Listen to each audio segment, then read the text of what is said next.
आज हम शेयर बाजार के एक ऐसे जाल की बात करेंगे जिसमें शायद हम सब कभी ना कभी फंसे हैं या फंसते फंसते बचे हैं। इसे कहते हैं फेक ब्रेकआउट।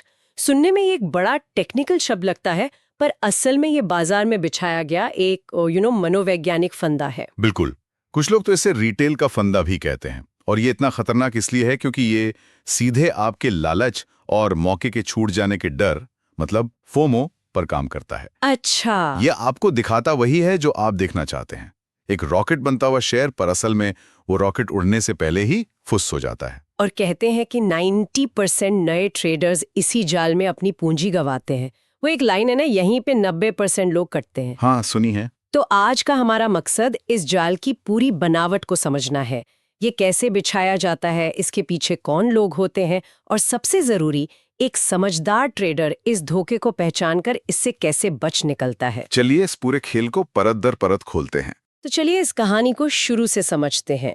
मान लीजिए एक शेयर है जो पिछले कई दिनों से 190 और 200 के बीच एक छोटे से दायरे में घूम रहा है। कंसोलिडेट कर रहे हैं। हाँ, न ऊपर जा रहा है न नीचे, और हर जगह सोशल मीडिया पर, टीवी पर, ट्रेडिंग ग्रुप्स में बस एक ही बात चल रही है। जैसे ये 200 रुपए का जादुई आंकड़ा पार करेगा, ये सीधा 250 रुपए जाएगा, रुकेगा नहीं, अगला मल्टीबैगर है। हाँ, वही सब।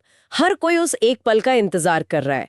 माहौल ऐसा बना दिया जाता है कि अगर आपने ये मौका छोड़ दिया तो शायद आपसे बड़ा बेवकूफ कोई नहीं होगा। तो यही है जाल की तैयारी। एक मनोवैज्ञानिक दबाव बनाया जा रहा है। बिल्कुल। और फिर वो दिन आता है। सुबह के मान लीजिए 10 बजे का वक्त है। बाजार में पूरी हलचल है। अचानक स्क्रीन पर दिखता है कि शेयर की कीमत 200 रुपए को तोड़कर 202, फिर 203 हो गई है। वॉल्यूम बार भी आसमान छू रहा है। उस वक्त एक आम निवेशक के दिमाग में क्या चल रहा होता है? उसके दिमाग में एक ही आवाज गूंज रही होती है, ट्रेन छूट रही है, जल्दी करो। फोमो। पूरा का पूरा फोमो। उसे लगता है जिस मौके का वो हफ्तों से इंतजार कर रहा था वो आ गया है। उसे ये नहीं दिखता कि ब्रेकआउट कितना मजबूत है, उसे बस ये दिखता है कि कीमत 200 रुपए के पार चली गई है, और वो बाय बटन दबा देता है।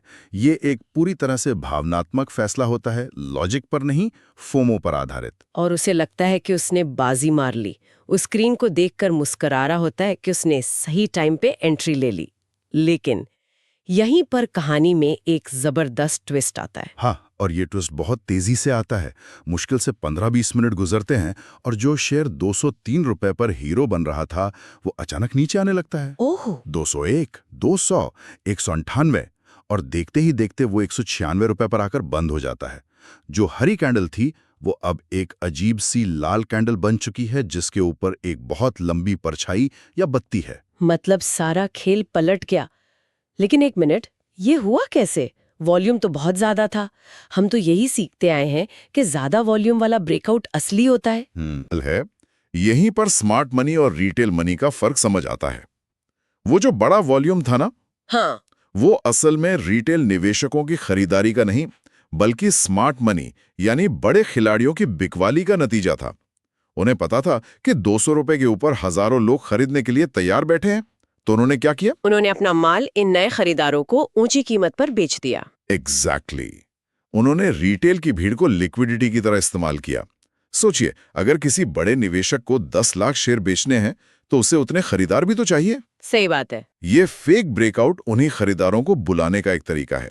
जैसे ही रिटेल निवेशकों ने खरीदना शुरू किया, स्मार्ट मनी ने बेचना शुरू कर दिया, और जैसे ही उनका माल बिका, बाजार से खरीदारी की ताकत गायब हो गई। गायब। नतीजा, कीमत वापस धड़ाम से नीचे। वो जो ऊपर की तरफ एक लंबी सी बत्ती बन गई ना, वही सारी कहानी कह रही थी। वो बत्ती चीख चीख कर कह रही थी कि यहाँ धोखा है। वो बता रही थी कि बॉस, कीमत ऊपर तो दे, पर वहां कोई रुकने को तैयार नहीं था। बिल्कुल। सेलर्स इतने हावी हो गए कि उन्होंने भाव को खींचकर वापस नीचे पटक दिया। इसे प्राइस रिजेक्शन कहते हैं ना? एकदम सही शब्द। बाजार उस ऊंची कीमत को साफ साफ खारिज कर रहा था।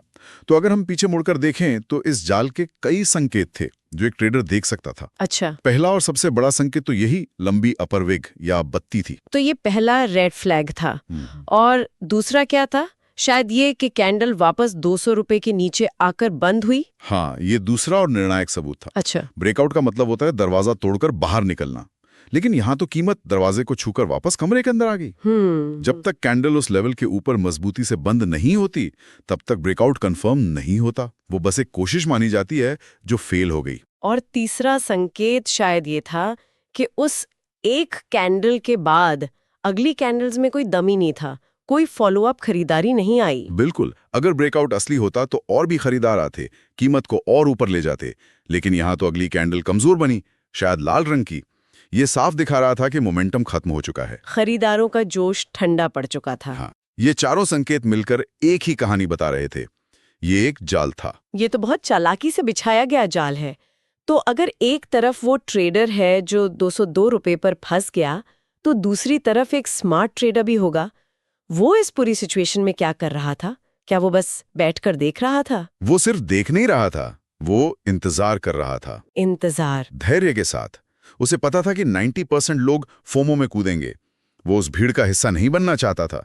उसने देखा कि कीमत 202 गई, पर उसने ट्रेड नहीं लिया। अच्छा। उसने कैंडल के बंद होने का इंतजार किया।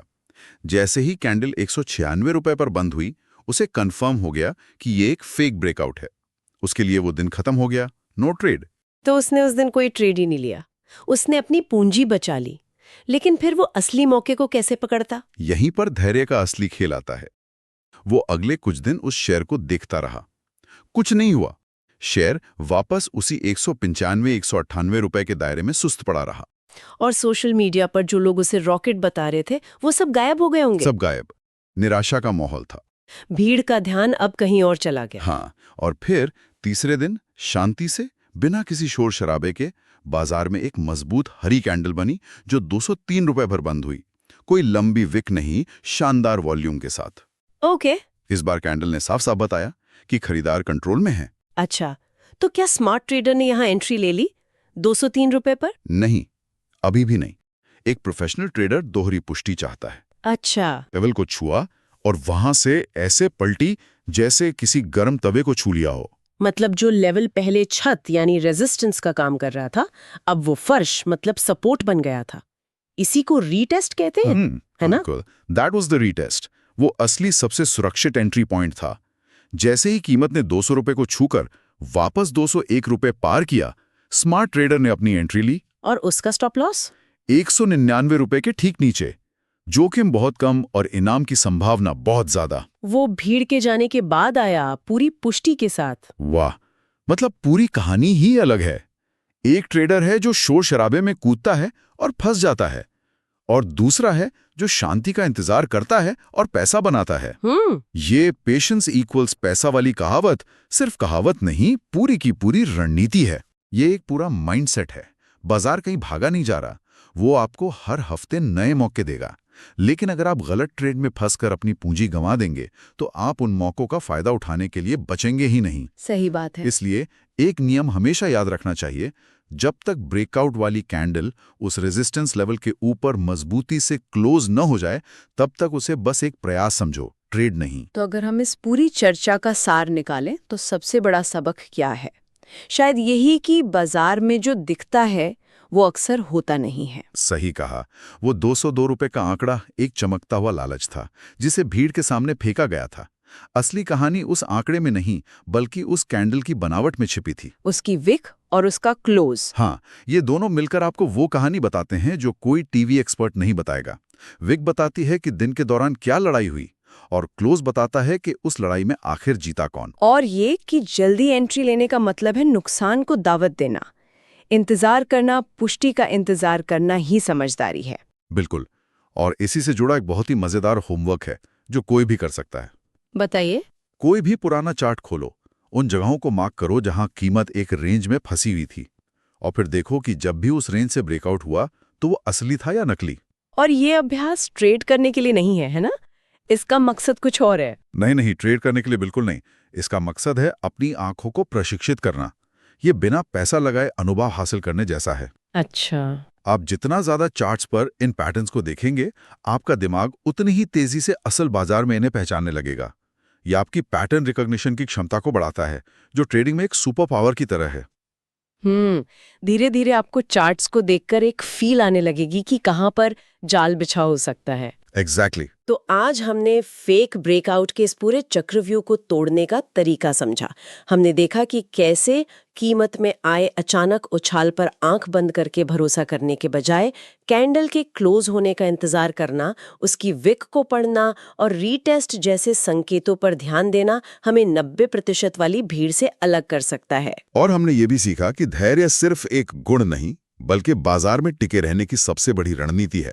यह आपको दूसरों की भावनाओं की लहर पर बहने से बचाता है और आपको अपने तर्क के आधार पर फैसले लेने की ताकत देता है। बिल्कुल, ये पूरी बातचीत बाजार में बिछाए गए बाहरी जालों के बारे में थी। हाँ, हमने ये तो चर्चा कर ली कि दूसरों के बिछाए जाल से कैसे बचना है, लेकिन अब एक सवाल खुद से पूछने वाला है। क्या?